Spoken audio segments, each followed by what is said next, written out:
Hi, folks. Steve Urban here, founder and CEO at recruiting and consulting firm Riderflex. If you think today's tip or guest interview can help someone you know, please share this with them. And if you enjoy listening to our show, please subscribe to our channel and hit the like button on the episodes. Finally, aside from our podcast, our day job here at Riderflex is to provide recruiting, staffing, and consulting services. You can visit riderflex.com to learn more about us and get the information on the services we provide. And now, a quick word from our sponsor and friends at Marketing 360. Try the #1 marketing platform for small business. Everything you need from design to marketing to CRM. Learn more at marketing360.com. Marketing 360. Fuel your brand.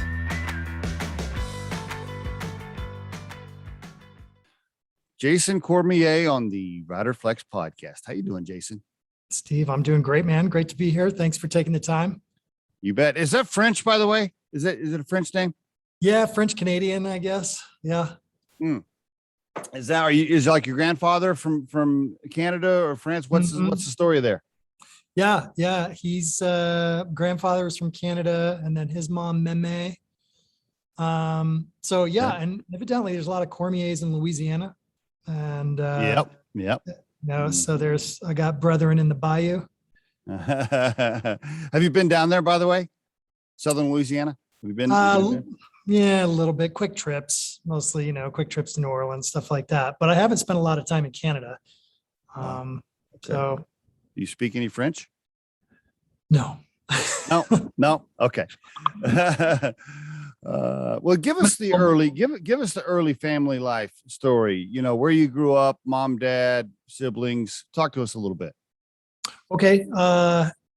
So Steve, you warned me you were going to get maybe kind of personal. So it's all good. Let me see. So family life, I'm an only child. Which has its pluses and minuses, as many only children know. My mom was 17 when she had me. Wow. And so her and my dad, actually, because she was pregnant with me, my dad did not have to go to Vietnam. So that's a convenient thing. Okay. They were basically hippies growing up in LA. And after about 3 years, they decided, you know what, maybe we shouldn't raise a kid in this environment. Were you were you in like a little bus with flowers painted on it, driving around as a baby? Was that? I'm trying to envision it. Actually, that is really pretty accurate. Yeah. So my dad was in business with his little brother, and the name of their business was Pud Pipes. Pud Pipes. Yes, Pud Pipes. Pud Pipes. Okay. All right. I think I might know where this is going. Yeah. So they were sculptors and wood carvers, and they carved deer antler, and they made pipes, and they cruised around in a little Volkswagen bus along the beach in Southern California and sold pipes. So yeah, I was hanging out in a van and little beach kid, and passed around at parties. I mean, it was quite fun. From what I remember. Love it. I'm guessing those pipes weren't for tobacco. They were not. They were not at all for tobacco. No. That's all right. Pretty cool. Okay. And then what did your mom and dad end up doing later? Just curious. Yeah. So they said we need a radical change, and they moved to Grand Junction, Colorado. Okay. All right. So from LA to Grand Junction, pretty radical change. That's yep, for sure. Back then, for sure. Yep.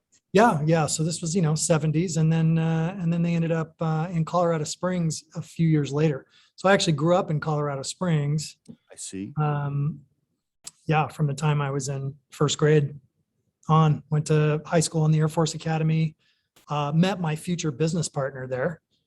So in high school. I see. All right. So you graduated high school, Colorado Springs. Did you know what you wanted to do before you went off to college? I mean, did you have a plan? Because I know you started, I think, at CSU, right? Yeah, that's right. So the plan was to study graphic design, and I was super interested in that. However, I mean, you get into college, and all the classes that you're really interested in, especially your freshman year, aren't even available. So, I ended up taking like forestry classes, and just the the basics that every freshman takes. And it was quite disheartening, to be honest with you. So you weren't having a good time. Were you partying a lot? Were you having a good time with your friends, but hating the classes? What was it? Yeah. So it was a nonstop party. And so room 214, which my business is actually named after, that was the freshman dorm room I shared with my business partner. Wow. Okay. Now, did you guys know each other, or did you just walk in and he's there and you're like, oh, hey, I'm your roommate? No, we met in ninth grade. We actually knew Okay. who each other was in middle school, right. but we met in ninth grade. So we Okay. knew we were going up to CSU together. Okay. And that first semester, we were both on academic probation. I mean, it was seriously from one party to the next, every single night, nonstop. So yeah, when I told my wife that we were going to name the company Room 214, because she was in the scene back in those days, she was like, oh, this better be redemptive, because what happened in Room 214 was not a good thing. That's pretty good. So a good time in college there, your freshman year for sure.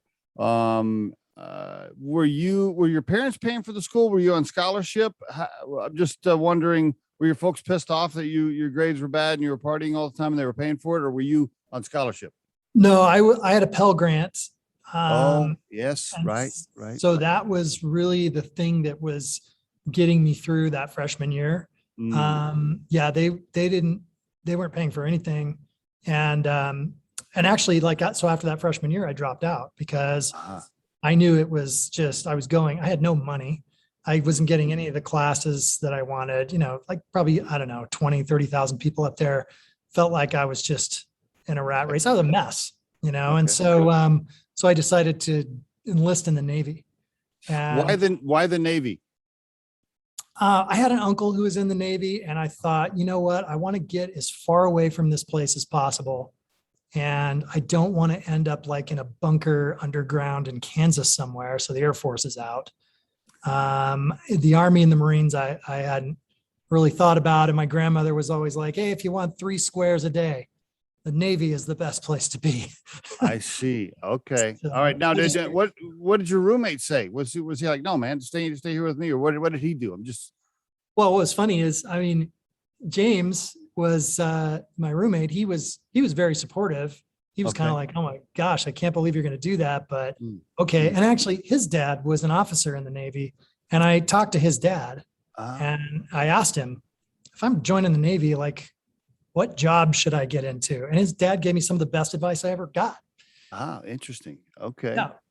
All right. And you wanted to do what? Operations specialist? Was that the goal? That was what his dad said. Okay.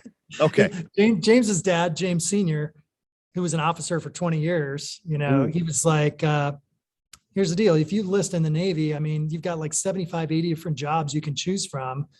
If you don't pick one, you'll just end up being a janitor on the boat, which is fine. It's great work, but you will be outside sweating and chipping paint all the time.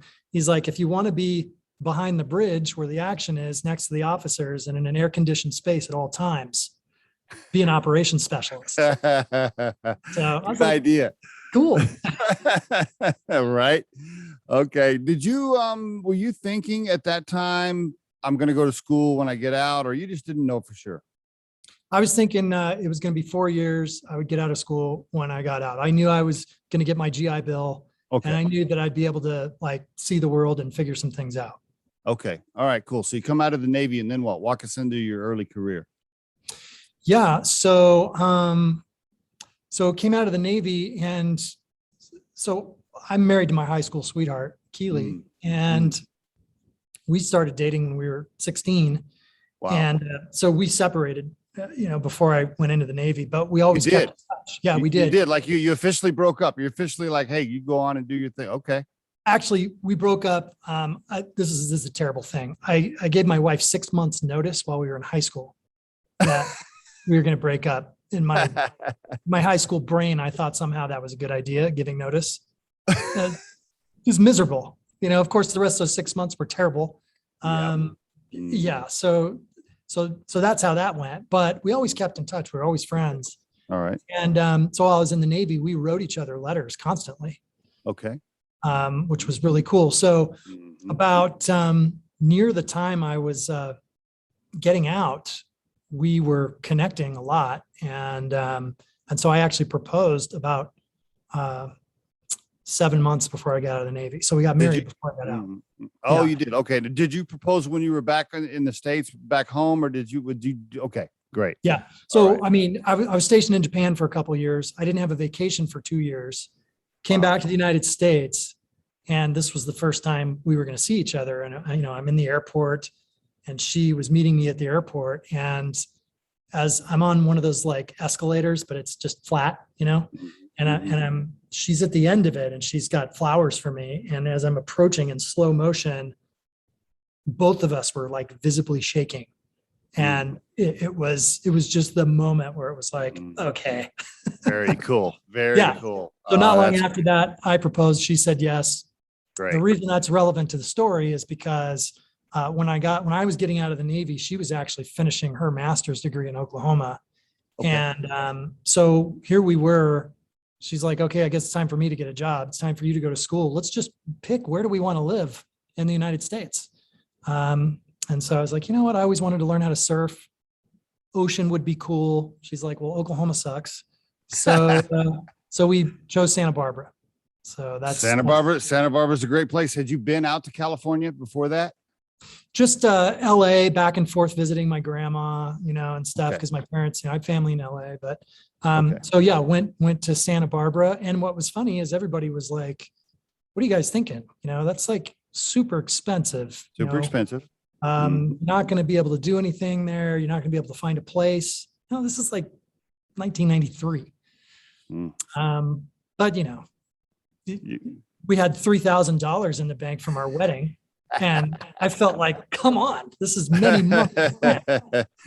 Did you move out before she actually landed a job? Because now I know you were going to go to school and you had the GI Bill to pay for school, but did she get a job before you moved, or you guys just went out there and got an apartment and she started looking?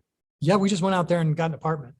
Yeah. I love it. Love it. And then, she looked and she got a job a month later. Okay. All right. So, very good. All right. yeah. And you majored in computer science. Were you going to be a software engineer? Well, I thought I was. So yeah, I mean, at the time it was kind of like, I started with environmental engineering. I had this idea that the environment was in danger. Yeah. Imagine that. But then it was just really unclear as to like what I could actually do with an environmental engineering degree. So I switched to computer science. Okay. And then the problem was, and this is where we start getting into the business side of things. Mm-hmm. The problem was I really sucked as a coder, an awful programmer. And well, there's a good friend of mine, Greg Lawler, who was in one of my computer classes. And he said, dude, there's this thing called Netscape 1.0. And this is amazing. And here are the disks. And he gave me a 1-page piece of paper with HTML commands. He's like, this is HTML. This is kind of everything you need to know to make what's called a web page. And then he gave me like version 3 of Photoshop. Again, many disks, like 8 disks. Wow. And he's like, if you learn Photoshop and you learn HTML, you can build these web pages. And this is like the future of the internet. And for the listeners, this is like 96, 97, 98. Like, where is this? 96 at this point. 96. Okay. Yeah. I'm just I'm thinking back to 96. Like, wow. I want to say this was 95. I started my business in 96. So this was probably 95. 95. Okay. Yeah. Green screen, black screens with green letters. That's what I had. Well, a laptop, I think. Yeah. Yeah. So exactly. The Toshibas or whatever, there was always a bunch of them. So I was like, oh my gosh, this is great. This is creative. Like, I wanted to do graphic design originally. I started learning Photoshop. Okay. I was like, oh, this is wonderful. And then, if you had any computer experience at all, building a web page with HTML1 back in the day, it was like, yes. Yep. Super simple. Right.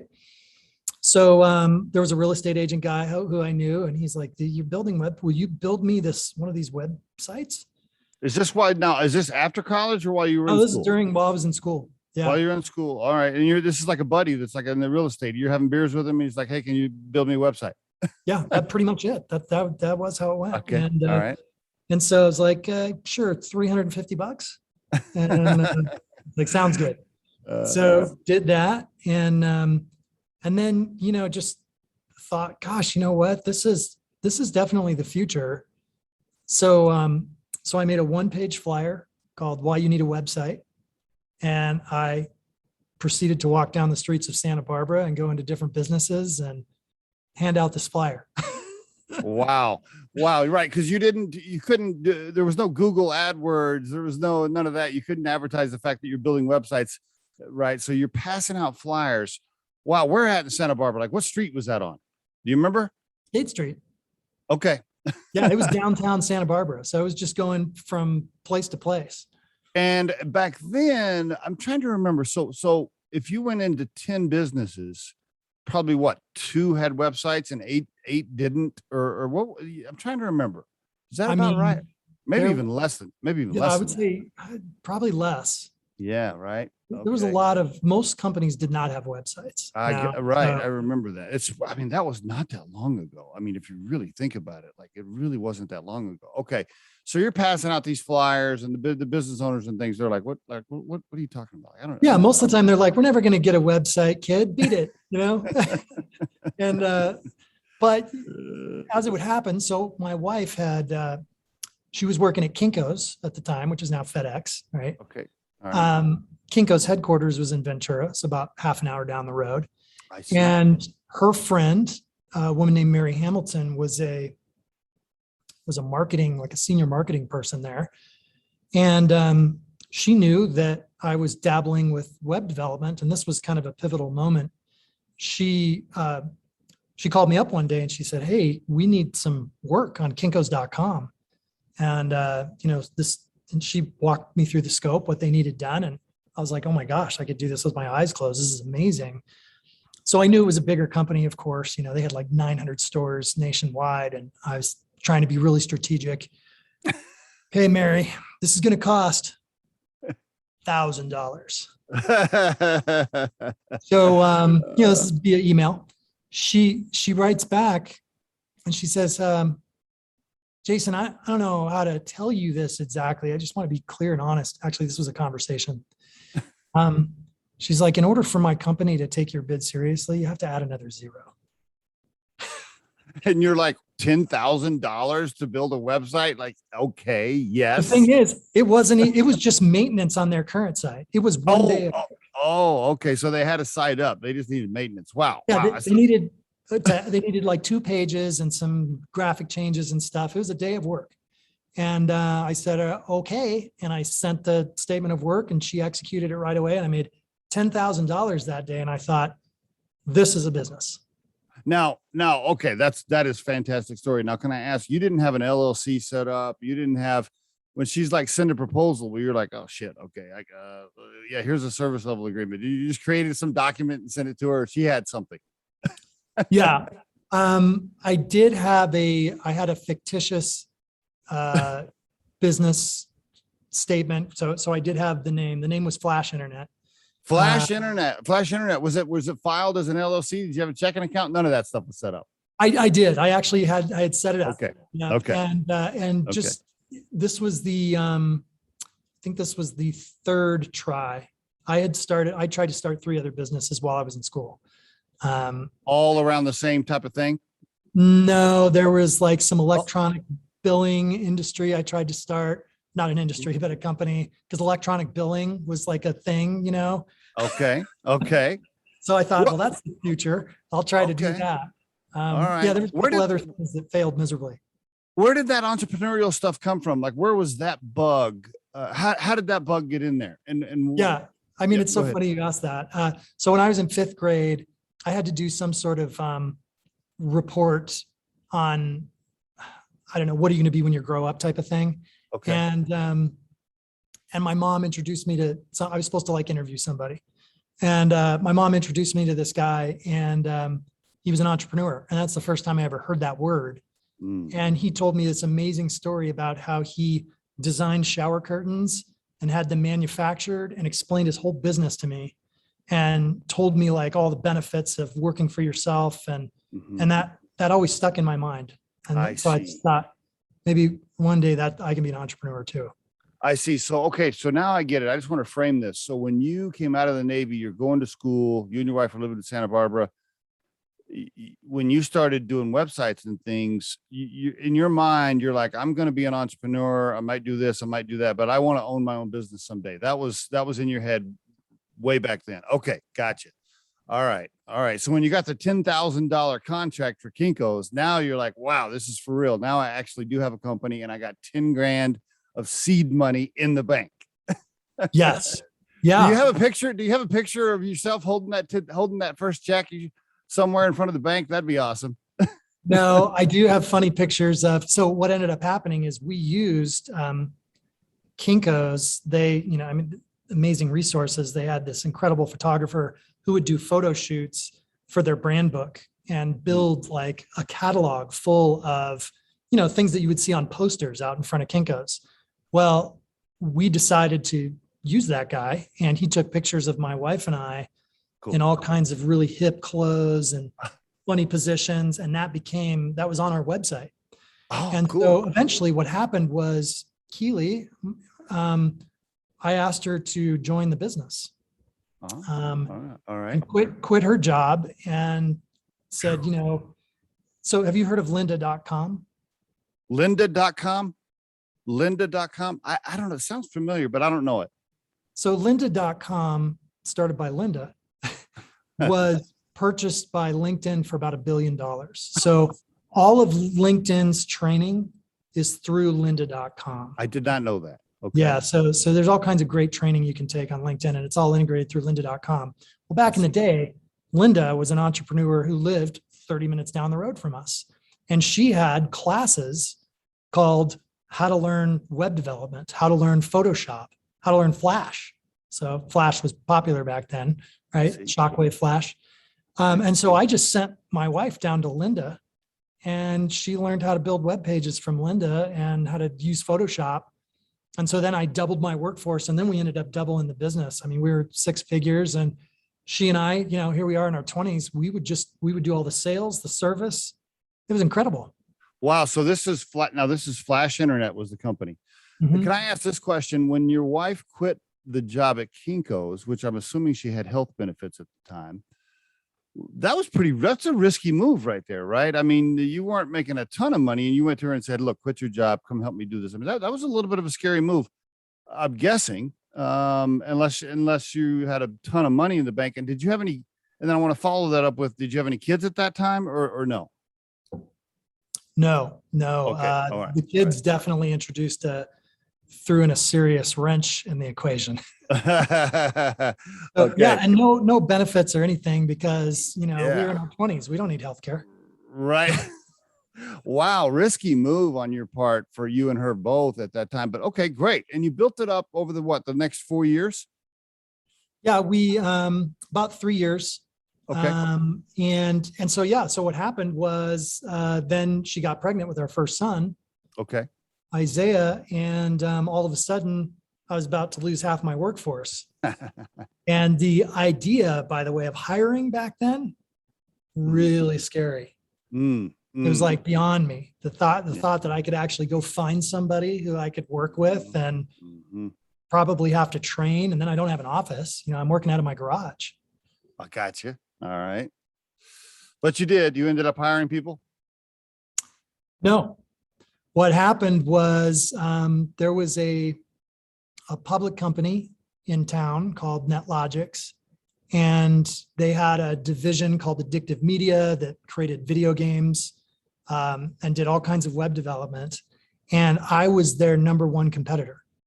And so one day I got a call from the CEO, and he said, "Hey, will you have breakfast with me at the El Encanto?" Which is like a fancy pants, hotel restaurant that overlooks the ocean. Normally I would never go there because too expensive. So I'm like, "Oh, this is interesting." Okay. Yep. So I meet with him, and I kid you not, Steve, this is kind of like right out of the movies.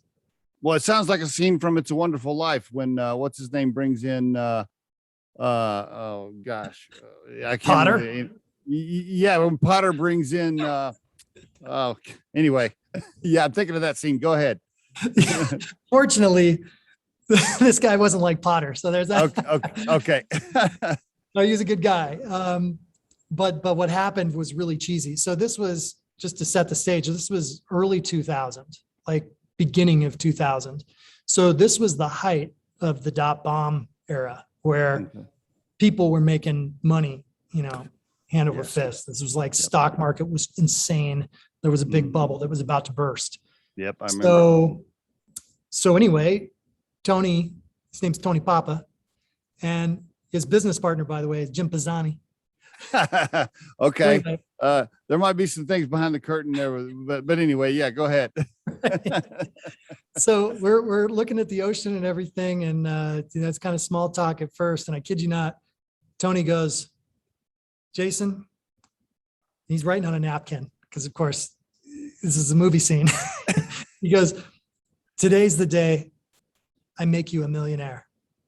And he this is a scene out of It's a Wonderful Life. Okay. It actually happened.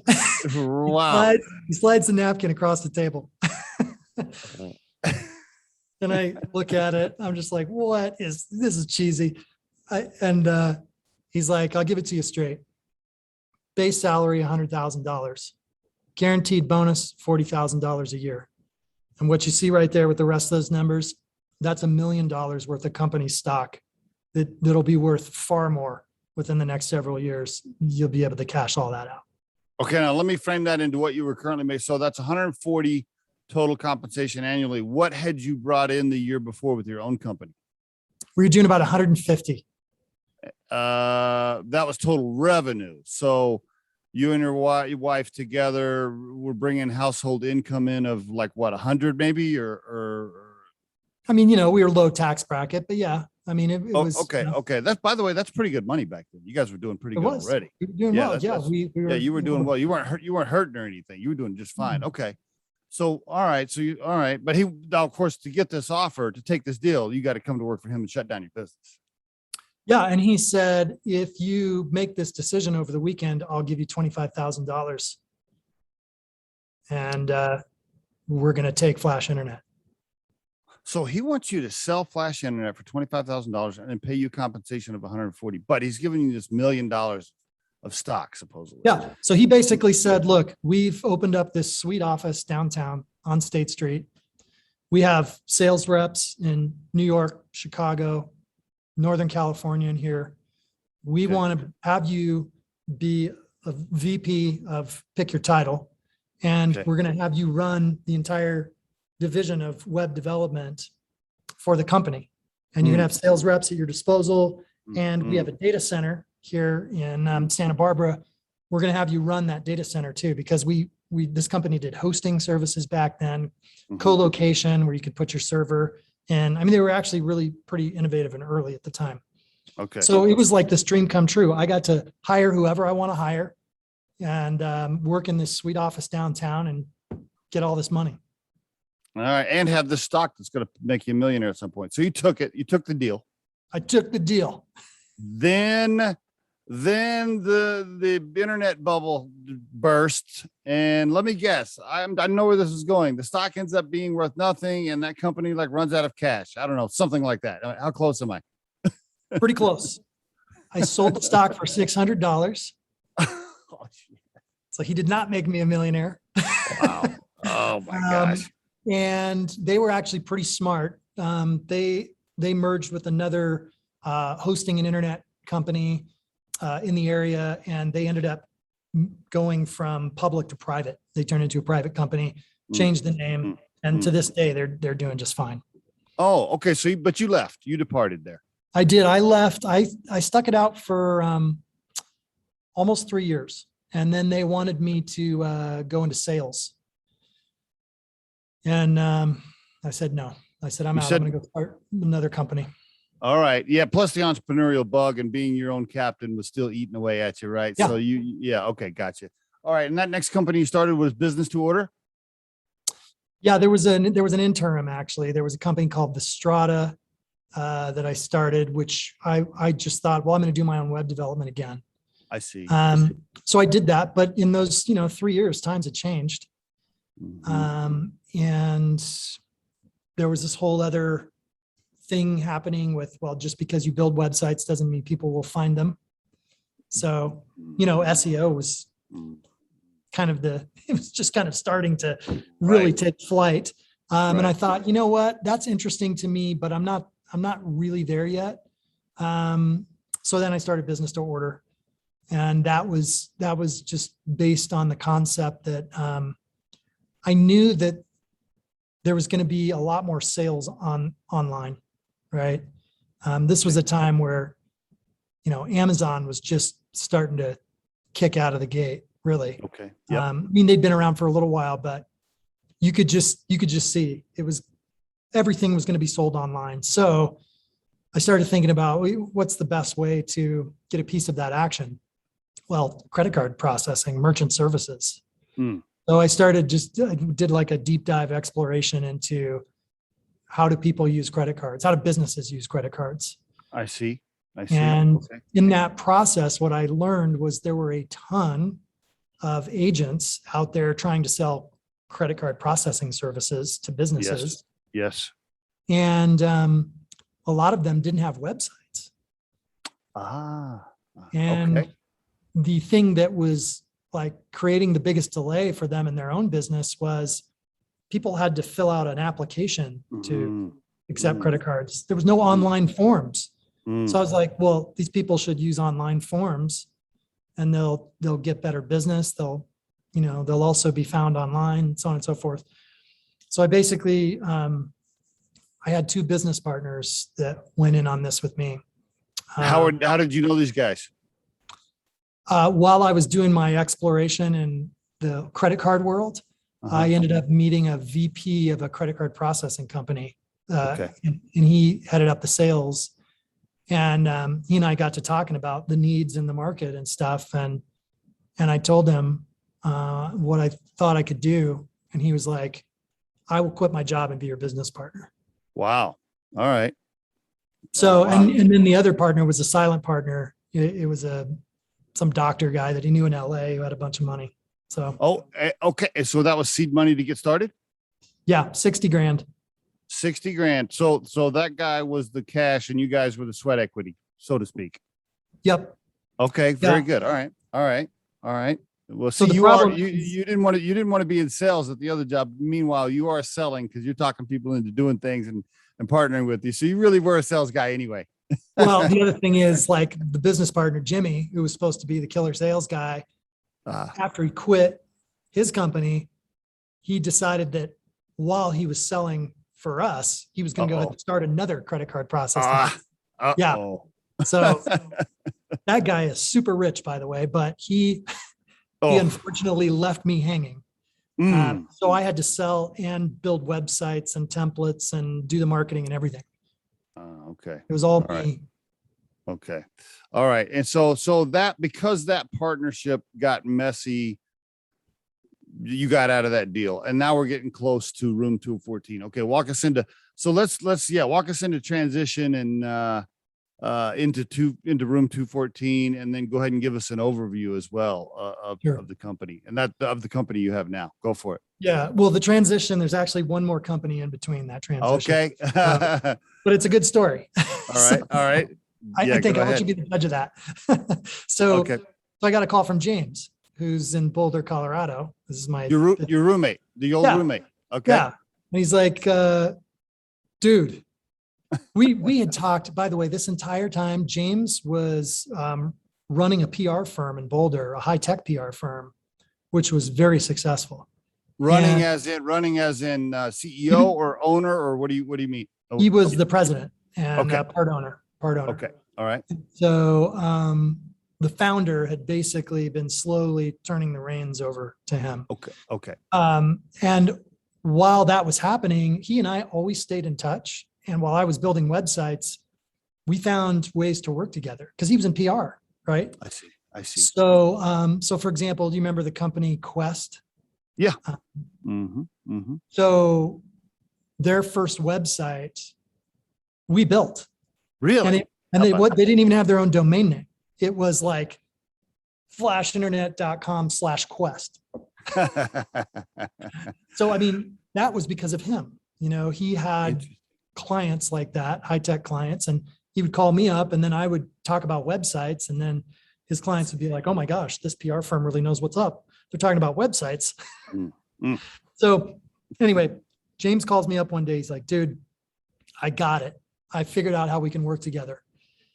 And I'm all ears, right? Because I mean, this was kind of a dream to work together someday, like full time. And your other thing was folding up or getting messy anyway. So it was perfect timing. You were looking for a change. Okay. I was. Yep. And his stuff was, he was right on the verge of selling his PR firm during the whole .bomb thing. And he would have made a ton of money. And I mean, it went to the very last minute and then the company pulled out. I mean, they had actually already sent the steaks, the frozen steaks, to congratulate them. They had done all this and then it fell through. And so he was experiencing some rocky times at that point. And so I'm like, okay, what's the deal? This is around 2003. Yeah. Okay. He says, okay, there's this guy named Jason, different Jason. He speaks Chinese, Cantonese, Mandarin, and this guy is having this manufacturing done in China, and he's bringing in tons of stuff. It's in Walmart, it's in Home Depot, it's like everything you can think of. He's got all these connections in China, and he doesn't want to be a guy anymore. He wants to be a company.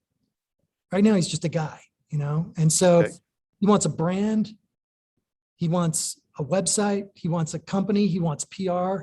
And I told him, well, if this is going to happen with me, I'm going to need to bring in my partner, Jason. And he already had this other guy, Jason, already had partners. He had 2 other partners. So James was like, we each need 20% of the business. And the guy said, you got it. So was it just a wholesale? Was it like a wholesale company of CPG goods or what was it? He was like an agent. So imagine you're Home Depot and you say, hey, see these big pots that we, these planters that we, clay pots, but they're not clay, they're plastic or whatever. Yeah. We need like 10,000 more of these. Do you have a connection in China that can help us with that? So he was basically working with manufacturers and getting these huge orders for all kinds of big box companies. Okay, great. And he was killing it, right? So James calls me up and he's like, here's the deal. He's like, so this guy, Jason, this is what he's doing. I want you to stop what you're doing right now. Go pick up a Harvard Business Review. Okay. I go pick up a Harvard Business Review, and on the cover, it's all about like everything's being manufactured in China. This was like a huge, like shift in the market where all the jobs are going to China, right? So it's like, okay, how do we take advantage of this? So he's like, we need a name for the company. We need to figure all this out. So it's like, okay, well, we don't know crap about manufacturing in China, right? Oh, well, it's marketing. So we came up with a name called Vital Sourcing. Vital Sourcing. Okay, Vital Sourcing. I didn't see that on your LinkedIn profile, but go ahead. You can't find it today. One big mistake we made is we should have kept the domain name and we let it expire. So we started this company, and Google AdWords was a new platform we'd been playing with a bit. And what we were noticing on Google AdWords at the time is everybody was creating ads to like, buy this, click here.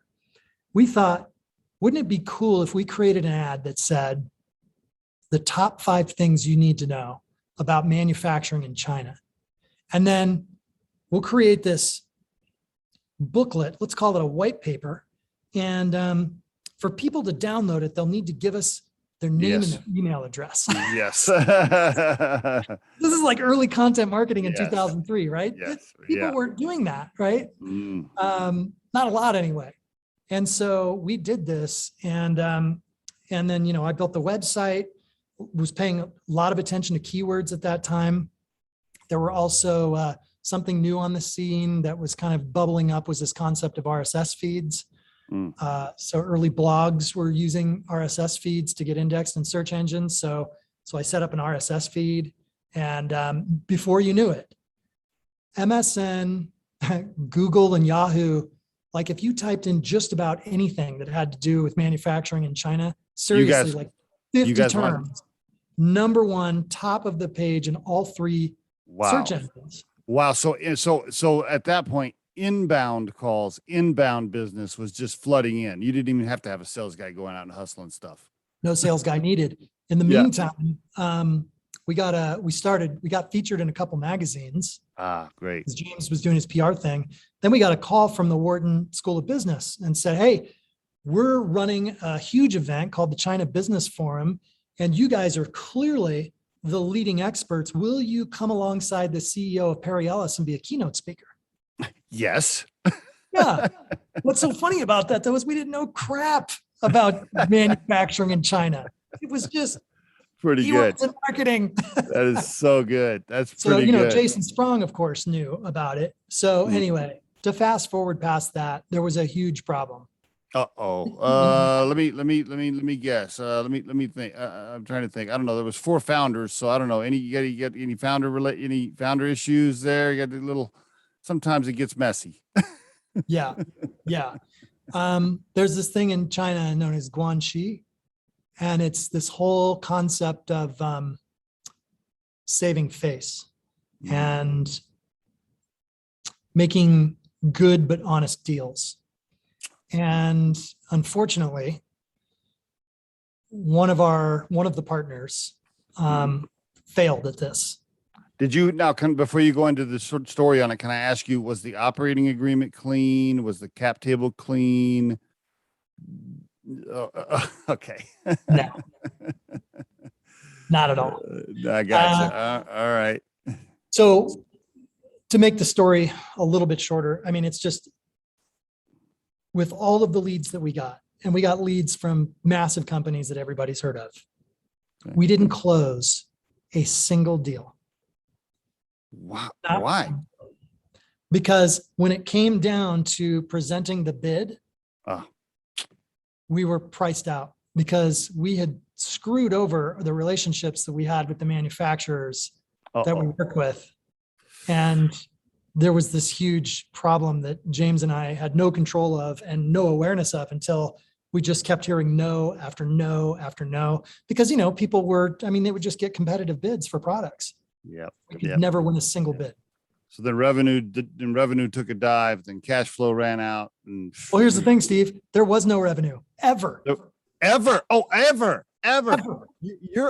Hold on. You ended up being number 1 on organic search on Google, and inbound calls were coming in, but you couldn't close the deals and there was no revenue. Oh my God. That is, boy. We went to China twice. And at that time we were in villages where they had not seen white people. And we are like learning all this stuff about manufacturing and by the way, seeing some of the labor practices there too. We walked away from that going, this isn't cool at all. Yeah. So how are you funding? How are you funding it? How are you cash flowing the business during this time? By building websites on the side, baby. I see. But now, were you doing that on the side to pay for you and to cover expenses for you and your wife on the side, or you were building websites and running that through that business, or how were you doing that? Yeah. So business to order was still an entity. I see. Okay. And because so I started building websites under that entity. I see. Okay. And I was doing it as part of like a good faith effort to hopefully like reimburse, okay. Keep that business alive. I kept waiting for Jimmy to come back and sell for us. Okay. And he kept telling me, I just need a little more time. I was like, okay, well then I'll keep this thing open over here. Mm-hmm. And, I see. And it just never happened. What was your wife doing at the time? Raising our son. Okay. No income from her either. Okay. All right. So personal cash flow at this time then is probably getting a little tighter. I'm guessing it's getting a little tighter at home. Very. And your wife's she's like, hey, Jason, I don't know. Is this working or what are we doing? Yeah. So then James one day says, clearly this is a disaster, this vital sourcing business that we're in. All right. but let's just take a little inventory of everything that we've learned in this process. Now he had quit his big job. He had quit his big paying job to do this other thing. Yeah, cash was tight on his end too. Okay. Yeah. You guys are both like, I could see you both like going, okay. Yeah. He was capping reserves for sure. All right. So it was like, think about everything we learned. Hmm. We learned how to have search engines pay attention to us. We learned that essentially we came up with this concept that the search engines are the media. And James's observation as a PR person was that when somebody in PR, when somebody in the press wants to know something, well, where do they turn? They look at a search engine first. Mm-hmm. So this was a kind of a novel concept at the time. And so we had this concept in our minds. We knew how to operate Google AdWords. We knew something about RSS feeds. We had created email nurture programs. Websites. And this whole concept of content that people would have to provide a name and an email address for in order to download something. Not to mention he had PR experience. I mean, you are a marketing agency. You and him, you are a marketing agency together. Yeah. So James was like, dude, let's just what we did for vital sourcing. Let's just do this for every company on earth. Yes. Yeah. Yep. Yep. Absolutely. And he's Gotcha. like, let's start with PR firms. Let's just start calling PR firms. Because he had those connections. He had those connections. Yep. And then Beautiful. he wrote a paper that won an award, believe it or not. There was like you could enter white papers to win awards. It was called Fire Your PR Firm. Oh, and wow. So he wrote this paper that won an award, and it's like the BMA awards. And of course that got the attention of PR firm. I see. You know? Okay. So we got in front of them, and the whole message was, look, you guys are old school. You're not even thinking about search engines. Perfect. Perfect. So you're bootstrapping it. You and him are just bootstrapping it on your own personal cash flow at that point. Yeah. Yep. And Gotcha. he's like, let's call the business. Let's name it after our dorm room. Let's call it room 214. I love that. Like, because then it's a little, there's a little fun. There's a little spice to it a little bit. I like it. No, I like it. It's good. It's good vibe. Okay. Well, very good. And room 214, was that, no, there was no other business name, room 214, none of that. Right. And then you looked at, was GoDaddy around then to get the URL? I can't even remember, but yeah, I don't remember either. I don't remember. But anyway, room214.com was available, bottom line. Yeah. And by the way, that was half the reason, all the domain names even back then were taken. I see. Okay. And I will tell you, the worst business advice I've ever given anybody by far was my business partner, James, when he called me one day, I think it was 1997. And he said, hey, we've been looking around at all the domain names available. There's like shoes.coms available and such and such. And he's like, he's naming off all these names. And I'm like, that's going to be a waste of your time and money. He's like, really think so? And I'm like, don't even bother with that. He's like, okay. he probably brings that up to you every once in a while, even to this day. Oh yeah. Yeah. He'll remind me every once in a while. He'll be like, yeah, like the advice you gave me about domain names. Anyway. Okay. Perfect. So perfect segue now into room 214. Great. So you guys get it started. Now you and him. Now, are you two the only owners today? Mm-hmm. Okay, yeah. Great. All right. Know what? And you haven't taken any cash? Have you taken any outside cash, or it's bootstrapped from the beginning and you guys own all of it? Yep. Okay. Congratulations. All right. Give the listeners the room 214 overview real quick. Go for it. Sure. Well, I'll just tell you, if you would have started a digital agency back in 2004, I would venture to say you probably would have gotten just as lucky as we did. And the reason I say that is because there were some amazing things coming into the market within a 3-year period of us starting the business. One, the iPhone 1 just came out. So, the App Store and all of that was about to totally launch. Google Analytics came out as a platform the year after we started. So we'd already been dabbling with AdWords. Now the analytics platform gave us a whole new thing to sell. Yes. WordPress came out the year we started. So we were producing blogs for people. We produced an early podcast platform in 2006, and we're part of the first wave of podcasting before there was the natural distribution that there is then. So we were selling podcasting back then. The other thing was Twitter came out in 07, and 07 was the year that Facebook was no longer just for college kids. So imagine you started a pure play digital agency. There were plenty of marketing agencies back then, but they were not digitally minded at all. And here you are doing all these cool things, playing with Facebook. What started happening was people heard about us and their clients were coming to them and they didn't have answers. So there was this one PR firm in New York who had Travel Channel as a client. And Travel Channel was asking questions about Facebook and YouTube. And this PR firm was like, go talk to these two clowns in Boulder. How did you know the PR firm? That you guys the PR firm just knew who you were? There was a connection there somewhere? There was a connection somewhere. It was James. It was James' connection. Okay. Yep. Great. Awesome. And that PR firm, by the way, they were like, you guys need to open up shop in New York because you kill it. You got to get out of Boulder. Nothing's in Boulder. That could have been a way we went, but I'm glad we didn't. Anyway, right. So we ended up getting. You're calling your wife and you're like, the Travel Channel just called us.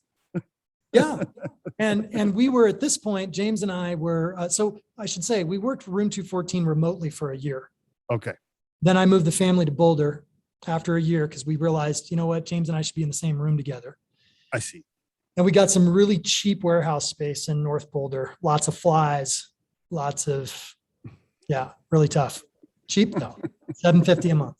$750 a month. Love it. Little warehouse. And so the Travel Channel called and they're like, nah, we need a lot of answers about YouTube and this thing called Facebook. I'm just going to let you guys know we didn't budget for this. We can only carve out a sliver of a budget. It's only going to be like $12,000 a month. And we $12,000 a month for how long? What was the contract? A year? Hell yeah. We were like $12,000 a month. Are you kidding me? Freaking game changer. We're in business. At this point, I think we had 2 employees. Wow. And so we're like, it's time to hire and it's time to get out of this freaking warehouse because if Travel Channel comes and visits us here, we're fired. Right.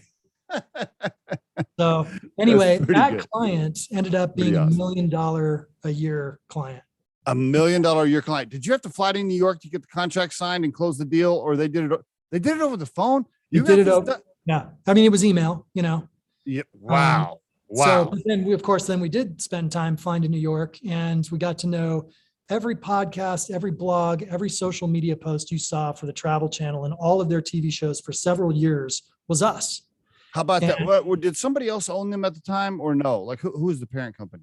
Yeah, they went through a couple different ownership and we ended up losing the client as a result of them being purchased by, I think it was the Food Network, same company, I think. Yeah. So, but anyway, that was your first big client that really gave you the seed money, so to speak, to really just take off. That blew us up. And so in 2007, we put our stake in the ground and said, we are a social media agency.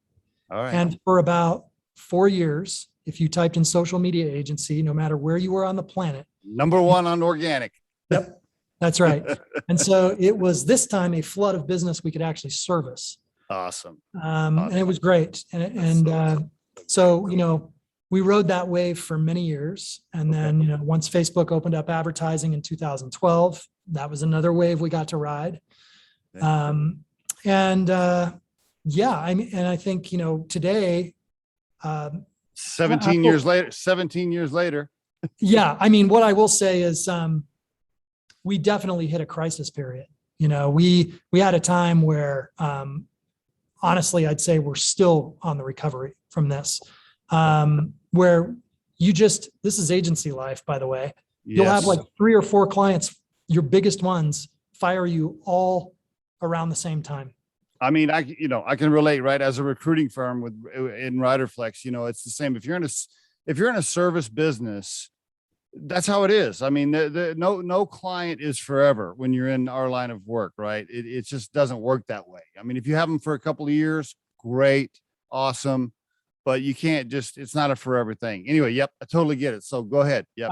So we had to completely change and you have to always change to be relevant in this business. We do not refer to ourselves as a digital marketing agency. We are not a social media agency. Okay. We are a growth studio. Growth studio. I like that. Who came up with that term, by the way? That was us. I like it. I love it. Thanks. All right. I'm glad. That's nice to hear. Yeah. So a growth studio is focused on building coherence across a company's brand, marketing, and sales efforts. What Okay. we have found is that coherence is really the key. Another way to think of coherence would be flow. And so the key to exponential growth in our experience is working with companies that have achieved this coherence. Mm. And so it's very much also rooted in deeply understanding your customers. So we spend a lot of time these days using jobs to be done theory, which is a Harvard-based theory for product innovation. We've turned it on its side a bit. We've used it for marketing and sales purposes. What's really interesting is most people think they know their customers. They think they've defined personas and they've done maybe, some third-party research or surveys and focus groups. It pales in comparison to leveraging something like jobs theory to deeply understand them. And so data is great and ad data is awesome, but data is all about correlation. And correlation is great because it provides predictability, but correlation does not equal causation. And causation is the reason why people buy. And there's a best practice for understanding why people buy. Most companies are not doing it. I see. So once you understand why they buy, now you have to take those insights, you have to pull them through into the message, into the brand.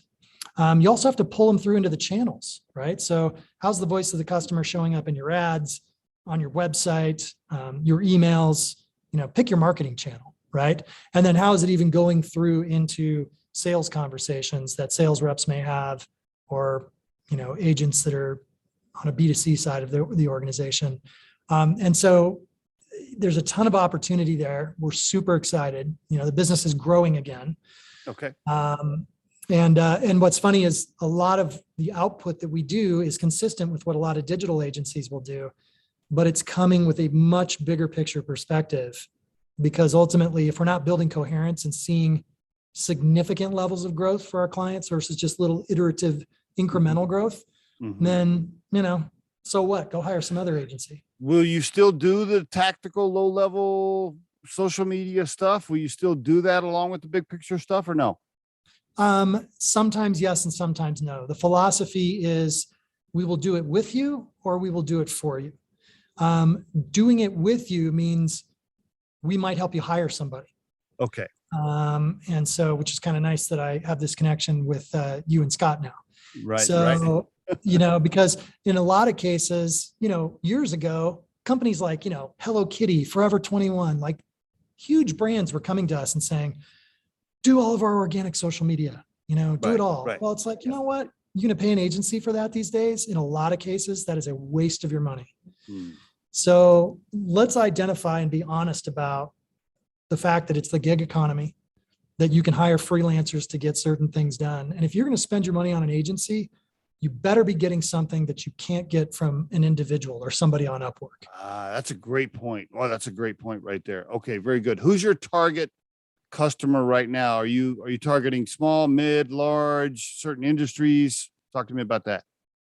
So in the spirit of evolution, we are going through the entrepreneurial operating system right now. So EOS, also known as Traction.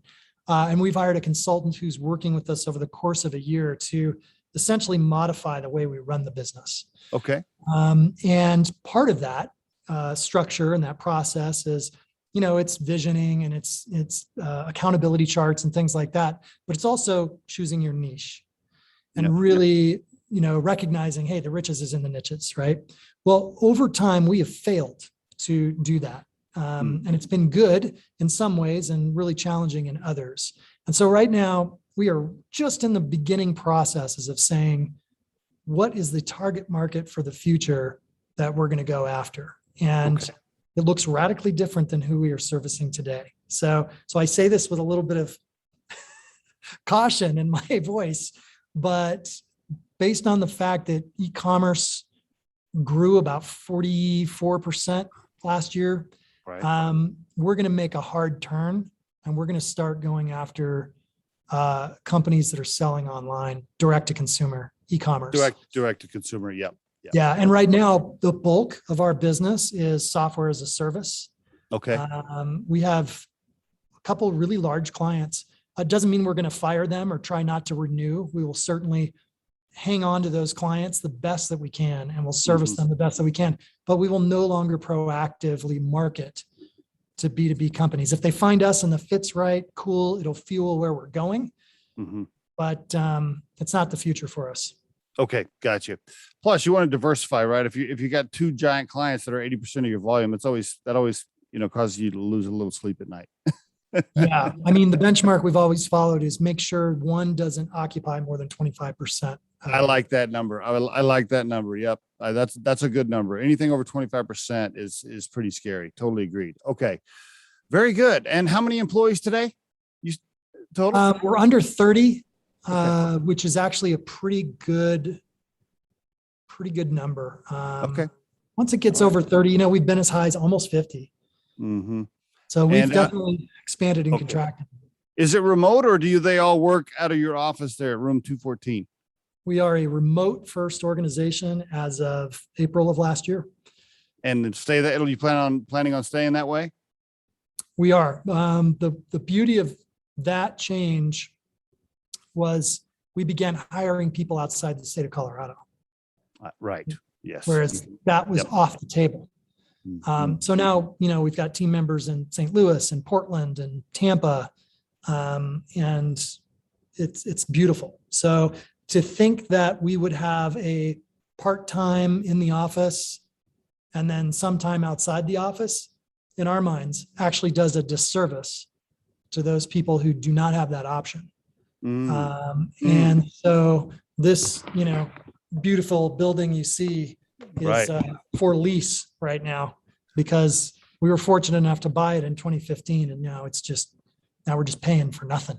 I was going to ask you if you guys invested in that building or if you owned the building. I figured you did. Okay, so great. So you've also, congratulations. I mean, hey, first of all, 17 years in business, and you and your partner still own 100%.